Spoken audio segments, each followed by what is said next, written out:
ਅਗਲੀ ਖਬਰ ਦੇ ਵੱਲ ਵਧੀਏ ਤੇ ਰੁਖ ਕਰੀਏ ਕੁਝ ਕੌਮਾਂਤਰੀ ਖਬਰਾਂ ਦਾ ਤੇ ਗੱਲ ਕਰੀਏ ਰੂਸ ਯੂਕਰੇਨ ਜੰਗ ਦੀ। ਯੂਕਰੇਨੀ ਹਵਾਈ ਰੱਖਿਆ ਪ੍ਰਣਾਲੀ ਹੈ ਜਿਹੜੀ ਉਹਨੇ ਰੂਸ ਵੱਲੋਂ ਕੀਵ ਤੇ ਦਾਗੇ ਗਏ 20 ਈਰਾਨੀ ਡਰੋਨਾਂ ਨੂੰ ਫੁਣ ਦਿੱਤਾ ਹੈ। ਉਂਝ ਇਹਨਾਂ ਡਰੋਨਾਂ ਦਾ ਮਲਬਾ 4 ਜ਼ਿਲ੍ਹਿਆਂ ਦੇ ਵਿੱਚ ਡਿੱਗਿਆ, ਜਿਸ ਕਰਕੇ 2 ਜਣੇ ਜ਼ਖਮੀ ਵੀ ਹੋਏ ਨੇ ਤੇ ਕਈ ਘਰਾਂ ਨੂੰ ਨੁਕਸਾਨ ਪਹੁੰਚਿਆ। ਰੂਸੀ ਫੌਜ ਨੇ ਅੱਧੀ ਰਾਤ ਤੋਂ ਬਾਅਦ ਇਹ ਹਮਲੇ ਕੀਤੇ ਸਨ, ਜਿਸ ਦੇ ਨਾਲ ਵੱਖ-ਵੱਖ ਧਮਾਕਿਆਂ ਦੇ ਨਾਲ ਹਿੱਸੇ ਜਿਹੜੇ ਆ ਉਹ ਗੂੰਜ ਉੱਠੇ।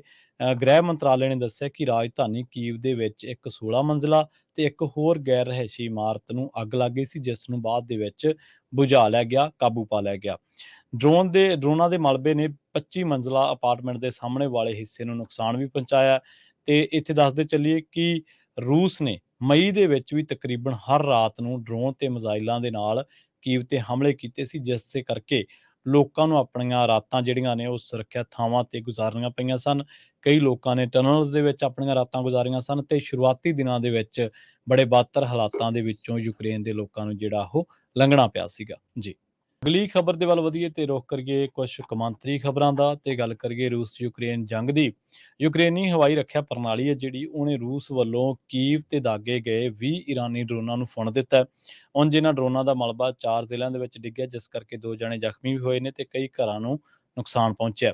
ਰੂਸੀ ਫੌਜ ਨੇ ਅੱਧੀ ਰਾਤ ਤੋਂ ਬਾਅਦ ਇਹ ਹਮਲੇ ਕੀਤੇ ਸਨ, ਜਿਸ ਦੇ ਨਾਲ ਵੱਖ-ਵੱਖ ਧਮਾਕਿਆਂ ਦੇ ਨਾਲ ਹਿੱਸੇ ਜਿਹੜੇ ਆ ਉਹ ਗੂੰਜ ਉੱਠੇ। ਗ੍ਰਹਿ ਮੰਤਰਾਲੇ ਨੇ ਦੱਸਿਆ ਕਿ ਰਾਜਧਾਨੀ ਕੀਵ ਦੇ ਵਿੱਚ ਇੱਕ 16 ਮੰਜ਼ਿਲਾ ਤੇ ਇੱਕ ਹੋਰ ਗੈਰ ਰਿਹਾਇਸ਼ੀ ਇਮਾਰਤ ਨੂੰ ਅੱਗ ਲੱਗ ਗਈ ਸੀ, ਜਿਸ ਨੂੰ ਬਾਅਦ ਦੇ ਵਿੱਚ ਬੁਝਾ ਲਿਆ ਗਿਆ, ਕਾਬੂ ਪਾ ਲਿਆ ਗਿਆ।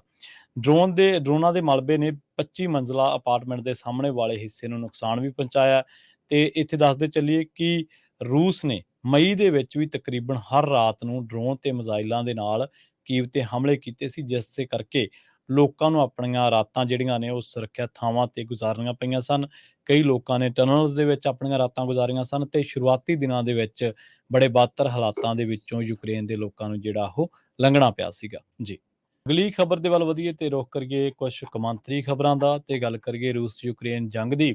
ਯੂਕਰੇਨੀ ਹਵਾਈ ਰੱਖਿਆ ਪ੍ਰਣਾਲੀ ਹੈ ਜਿਹੜੀ ਉਹਨੇ ਰੂਸ ਵੱਲੋਂ ਕੀਵ ਤੇ ਦਾਗੇ ਗਏ 20 ਈਰਾਨੀ ਡਰੋਨਾਂ ਨੂੰ ਫੁਣ ਦਿੱਤਾ ਹੈ।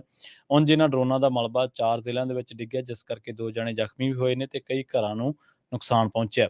ਰੂਸੀ ਫੌਜ ਨੇ ਅੱਧੀ ਰਾਤ ਤੋਂ ਬਾਅਦ ਇਹ ਹਮਲੇ ਕੀਤੇ ਸਨ, ਜਿਸ ਦੇ ਨਾਲ ਵੱਖ-ਵੱਖ ਧਮਾਕਿਆਂ ਦੇ ਨਾਲ ਹਿੱਸੇ ਜਿਹੜੇ ਆ ਉਹ ਗੂੰਜ ਉੱਠੇ। ਗ੍ਰਹਿ ਮੰਤਰਾਲੇ ਨੇ ਦੱਸਿਆ ਕਿ ਰਾਜਧਾਨੀ ਕੀਵ ਦੇ ਵਿੱਚ ਇੱਕ 16 ਮੰਜ਼ਿਲਾ ਤੇ ਇੱਕ ਹੋਰ ਗੈਰ ਰਿਹਾਇਸ਼ੀ ਇਮਾਰਤ ਨੂੰ ਅੱਗ ਲੱਗ ਗਈ ਸੀ, ਜਿਸ ਨੂੰ ਬਾਅਦ ਦੇ ਵਿੱਚ ਬੁਝਾ ਲਿਆ ਗਿਆ, ਕਾਬੂ ਪਾ ਲਿਆ ਗਿਆ। ਡਰੋਨਾਂ ਦੇ ਮਲਬੇ ਨੇ 25 ਮੰਜ਼ਿਲਾ ਅਪਾਰਟਮੈਂਟ ਦੇ ਸਾਹਮਣੇ ਵਾਲੇ ਹਿੱਸੇ ਨੂੰ ਨੁਕਸਾਨ ਵੀ ਪਹੁੰਚਾਇਆ। ਤੇ ਇੱਥੇ ਦੱਸਦੇ ਚੱਲੀਏ ਕਿ ਰੂਸ ਨੇ ਮਈ ਦੇ ਵਿੱਚ ਵੀ ਤਕਰੀਬਨ ਹਰ ਰਾਤ ਨੂੰ ਡਰੋਨ ਤੇ ਮਿਜ਼ਾਈਲਾਂ ਦੇ ਨਾਲ ਕੀਵ ਤੇ ਹਮਲੇ ਕੀਤੇ ਸੀ, ਜਿਸ ਦੇ ਕਰਕੇ ਲੋਕਾਂ ਨੂੰ ਆਪਣੀਆਂ ਰਾਤਾਂ ਜਿਹੜੀਆਂ ਨੇ ਉਹ ਸੁਰੱਖਿਅਤ ਥਾਵਾਂ ਤੇ ਗੁਜ਼ਾਰਨੀਆਂ ਪਈਆਂ ਸਨ। ਕਈ ਲੋਕਾਂ ਨੇ ਟਨਲਸ ਦੇ ਵਿੱਚ ਆਪਣੀਆਂ ਰਾਤਾਂ ਗੁਜ਼ਾਰੀਆਂ ਸਨ ਤੇ ਸ਼ੁਰੂਆਤੀ ਦਿਨਾਂ ਦੇ ਵਿੱਚ ਬੜੇ ਬਦਤਰ ਹਾਲਾਤਾਂ ਦੇ ਵਿੱਚੋਂ ਯੂਕਰੇਨ ਦੇ ਲੋਕਾਂ ਨੂੰ ਜਿਹੜਾ ਉਹ ਲੰਘਣਾ ਪਿਆ ਸੀਗਾ ਜੀ।